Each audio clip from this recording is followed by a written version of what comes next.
Ito daw pong si Sara Duterte, habang nangyayari yung mga rally, naghandog daw ng kanta mga kababayan kay PBBM. Pahiwatig daw po ng kapalpakan ng gobyerno ni PBBM. So ngayon pakinggan po natin. Patama but make it artistic.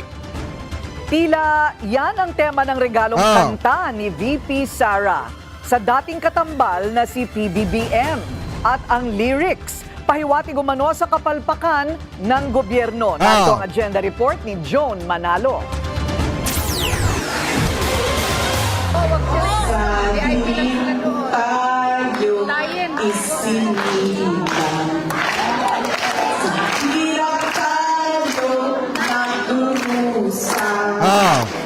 Taong bayan lang yung nagdurusa sa hirap kasi mayaman ka naman, Sara Duterte. Patravel-travel abroad ka na nga lang eh. Sagana sila sa kayamanan, taong bayan, dinulog sa parusa. Kada lyrics niya mga kababayan, ipapaintindi natin, isasampal natin kay Vice President yung katotohanan. Ano ba yung sinasabi niya na sagana sa kayamanan, yung mga politician? Eh di ba isa siya sa sagana sa kayamanan? Paano ba sila mangolekta ng ari-arian? Gaano ba kaya karami mga kababayan ng ari-arian ni Vice President Sara Duterte ng kanyang mga kapatid at ng kanyang pamilya? Diba sobrang dami? Kaya nga sa totoo lang mga kababayan, kita nyo kung gaano kadali at kaaluan ang buhay ni Vice President Sara Duterte ngayon. Sinasahuran ng taong bayan, hindi nagtatrabaho. Patravel-travel abroad lang. Milyon na nga ang nagagastos pagta-travel abroad lang. Diba gaano katindi mga kababayan yung ginagawa niya na pangluloko sa mga kababayang Pilipino natin. Yung mga didisit naman, bilib na bilib kayo, akala nyo napakalinis ni Vice President Sara Duterte. Hindi ninyo alam na napakatinding mangolekta ng ari-arian ng pamilya po nila. Kung matatandaan nyo yung balita na kumakalat dati sa 24 oras, ang nag-report pa nga noon si Jessica Soho, mapapansin nyo mga kababayan at makikita nyo kung gaano kadami ang ari-arian ng mga Duterte.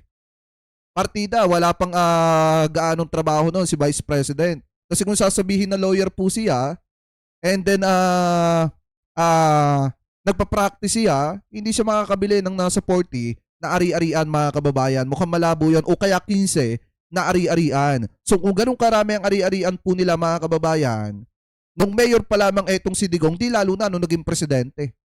Diba? Lalo na dumami ang kanilang ari-arian. Kita nyo naman kung ano yung mga balita, mga ebidensya na pumapatungkol sa mga Duterte kung gaano katindi mangolekta ng mga property, eto po mga ito. So ngayon, ituloy pa natin. Ito ang handog na kanta ni VP Sara para kay Pangulong Bongbong Marcos. Anya, regalo niya ito sa katatapos lang nakaarawan ng Pangulo noong September 13.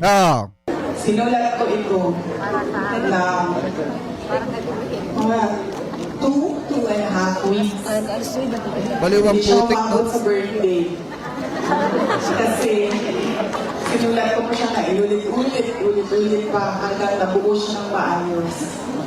Ang lyrics Ay, Ma'am Liberty Torino, mega love shoutout po ng kanta tila nagpapahiwatig ng estado ng bansa sa ilalim ng pamumuno ni PBBM.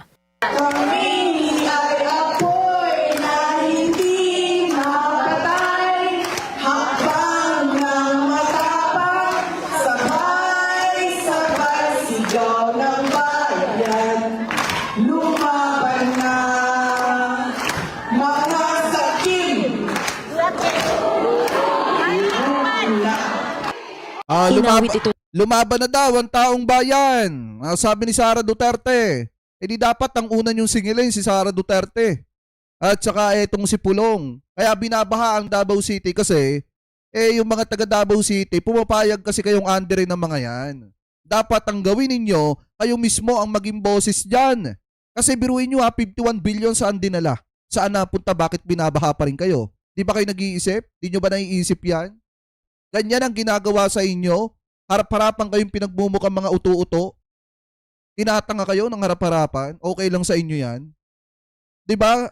Sinasabi publicly, malinis sila. Pero kita nyo naman, mismong Davao City ang nagsisiwalat kung gaano kapalpak yung pamumuno nila dyan. Ni VP Sara sa harap ng Filipino community sa Tokyo, Japan, kung saan sinabayan din siya ng mga ito.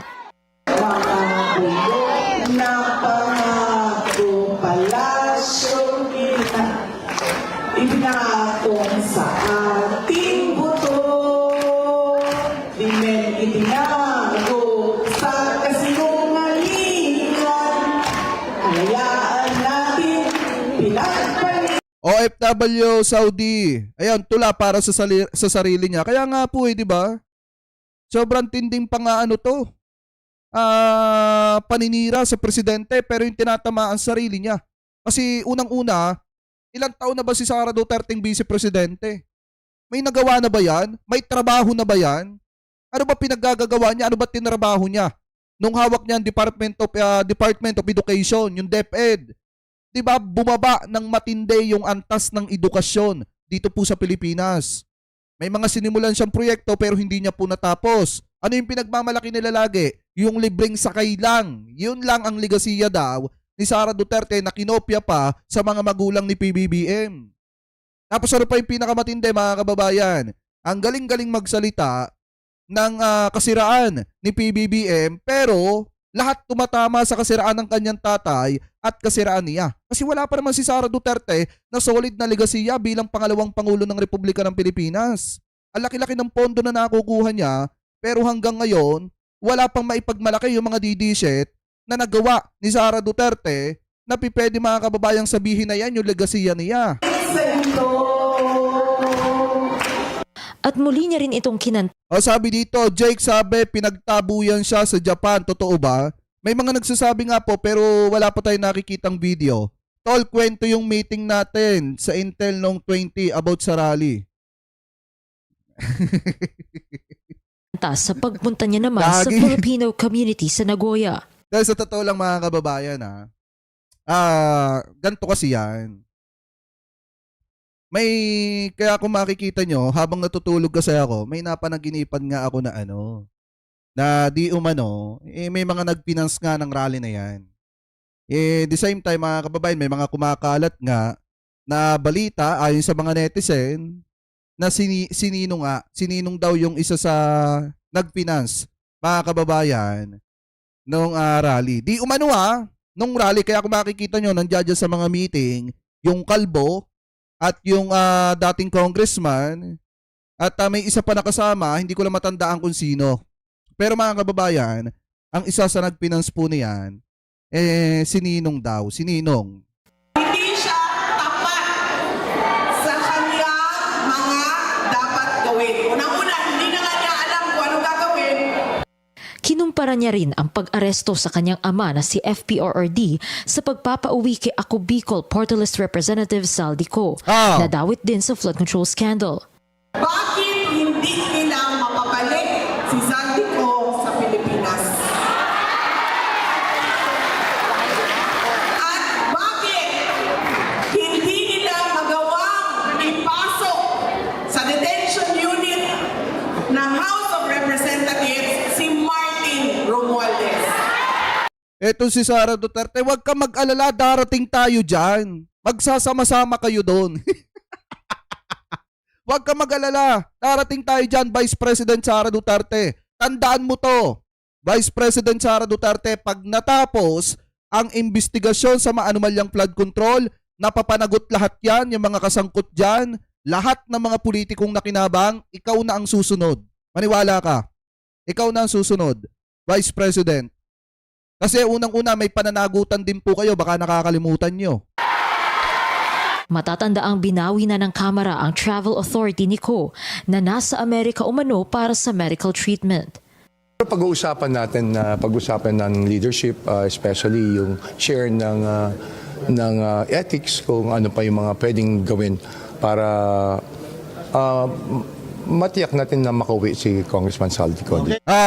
Wala pa raw silang update sa tugon o reaksyon ni Ko, pero hihintayin daw nila ang pag-uwi nito sa bansa sa loob ng 10 araw matapos nitong matanggap ang utos ng Kamara.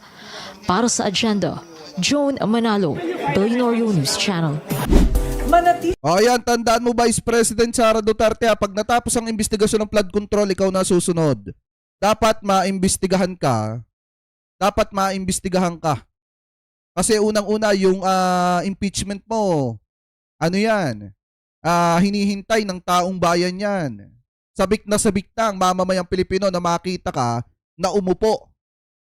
Umupo at itrial diyan sa Senado at sagutin yung mga matitinding aligasyon, lalo na yung mga perang hinahabol sa'yo ng mamamayang Pilipino. Kahit pasabihin na milyon lang yan, pera pa rin ng taong bayan yan. Tandaan mo, Vice President. Ay, sabi dito ni Jake, may Vice President pa ba ang Pinas? Wala nga eh. Hindi ko nga alam mga kababayan kung may Vice President pa tayo. Kasi kaya lang naman umuwi si Vice President Sara Duterte sa Pilipinas kasi pinag-usapan yung budget ng for 2026 ng OVP, Office of the Vice President. Pag pinag-uusapan ay pera, uuwi siya ng Pinas. Pero pag ang pag-uusapan ay trabaho, hindi siya mahagilap sa Pinas. Tandaan niyo po yan mga kababayan, especially yung mga kababayan po nating OFW na naniniwala pa rin sa kanya hanggang ngayon, mag-isip po kayo ng maraming beses.